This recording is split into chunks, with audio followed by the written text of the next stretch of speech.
Richard Bloom. I'm the developer of the architecture of the universe. I have a keen interest in merging science with spirituality, to have a comprehensive vision of a single reality that includes both science and the spiritual. To do that, I felt it was necessary to create a new theory of physics, a new architecture, a new foundation that encompasses both realities.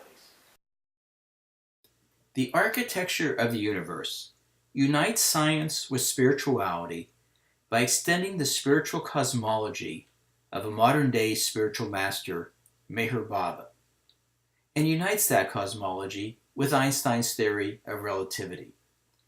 I have chosen Meher Baba because he reveals the same ancient spiritual truths that have been revealed throughout the ages, but he does so using modern-day scientific-like terminology, and he offers an explanation as to how the infinite produces the finite.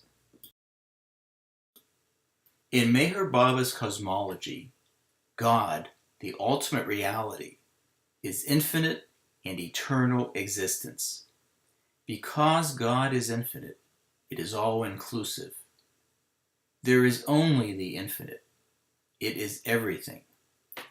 Only absolute unified oneness prevails. All that exists in the universe exists as potential in this absolute oneness. God desires knowledge and consciousness of himself. As knowledge is derived by knowing what one is not, God must contrast itself to absolute non-existence, or absolute nothingness. The contrast of existence to non-existence creates both infinite consciousness and infinite unconsciousness. It is unconsciousness's evolution towards consciousness which starts the evolution of the universe. When everything contrasts itself to nothing, it conceives of nothingness.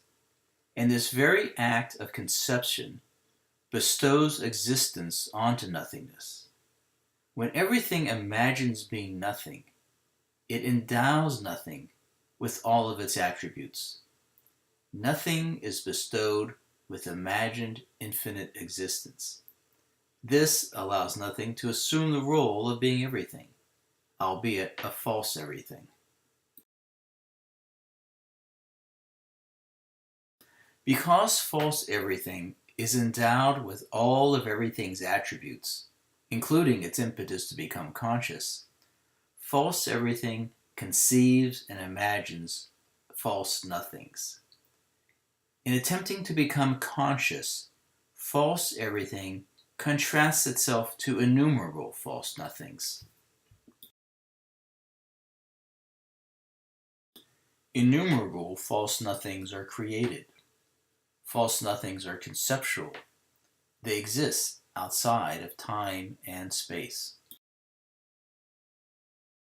False nothings serve as the bridge between the transcendent reality and the physical universe. In the transcendent state, they are nothing. In the physical universe, false nothings manifest as existence particles. Existence is the most primary attribute of the universe. It is more fundamental than time and space. And, as we will see, time and space is constructed out of existence. The properties of existence particles is quite simple. A particle simply exists for a single moment and then vanishes. Particles have no mass, nor energy, nor time, nor space.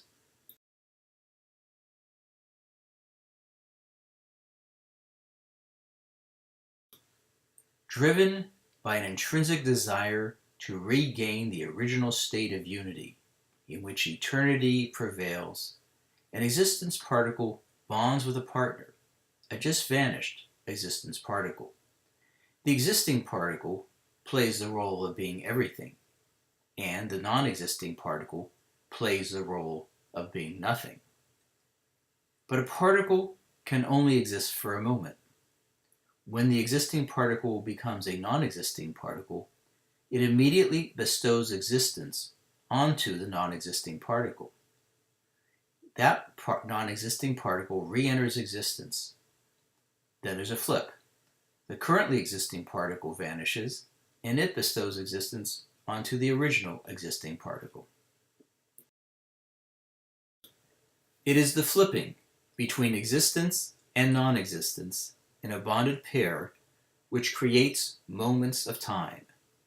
Existence flips indefinitely between existence and non-existence. Each flip between existence and non-existence represents a moment of time. Innumerable moments of time are created, but there's no flow of time at this stage in the evolution of the universe. There's no past, present, or future yet established. The remainder of the presentation will discuss how bonded moments combine to form quads, how strings of time form, and how strings of time form space.